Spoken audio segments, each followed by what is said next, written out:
এখন সন্ধ্যাবেলা চলে এসেছি মন্দিরে পূজা দিতে। সকালবেলাতে পূজা হয়ে গেছে, এবার সন্ধ্যাবেলা সন্ধ্যা আরতি হবে। এই জায়গাটা বেশ অনেকটা মানে সবাই প্রসাদ এনে দিয়ে গেছিলো, তো একটু পরিষ্কার করে দিলাম। তারপরে পরিষ্কার করে আবার প্রসাদ দিলাম নতুন করে। আর দিয়ে কলাই ভিতরে ছিল, কলাইগুলো প্রসাদ দিয়ে হবে, কারণ অনেকে পুজো দিতে আসবে। আর তারপরে দিয়ে ফল এনে দিলে, যে ফলগুলো আমি কাটছিলাম, যে বর্ষাগুলো আমি কেটে দিচ্ছি, বর্ষা কাটছে, আমি একটু মন্দিরে একটু কাটছিলাম বা করছিলাম। দেখো পূজা হচ্ছে এখন।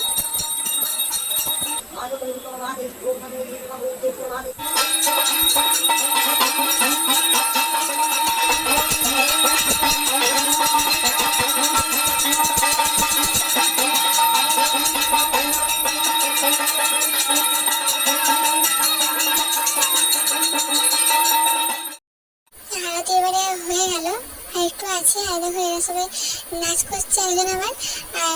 আর যখনই সন্ধ্যাবেলা পূজা টুজা হয় তখনই এরা আসে, এসে পরে ঘন্টি আসার সব বাজায়। আর দেখো প্রসাদ টসাদ দিয়ে পরে তারপরে আমি ঘর চলে এসেছিলাম। আর এই ভিডিওটা হলো পরের দিন সন্ধ্যাবেলায়, বিকালবেলায় সন্ধ্যা হবো আর কি। ওই দেখালাম না যে ফুলগুলো কিনলাম, তো ফুলগুলো দেখো আমি ওই আলমারির উপরে রেখেছি, কেমন লাগছে জানিও। আমার একটু ভালো লাগে ঘরে একটু ফুল টুল টেডি পুতুল টুতুল সব দিব সাজাতে। আর এখন অনেক কিছু সাজানো বাকি আছে, আর কিছু কিছু সাজিয়েছি, এখন অনেক বাকি আছে সাজানো। তারপরে দেখো হরলিক্স খাচ্ছিলাম, হরলিক্স খেতে খেতে আমার দুটো ননদ এসেছিলো। তারপরে বললাম চলো একটু বাগান দিকে যাই, সবজি লাগিয়েছি বাগান দিকে। এসে দেখলাম যে অনেক কিছু লাগানো হয়েছে। আমি তো আগের দিন এসেছিলাম, তাহলে দিকে এখনো আসা হয়নি।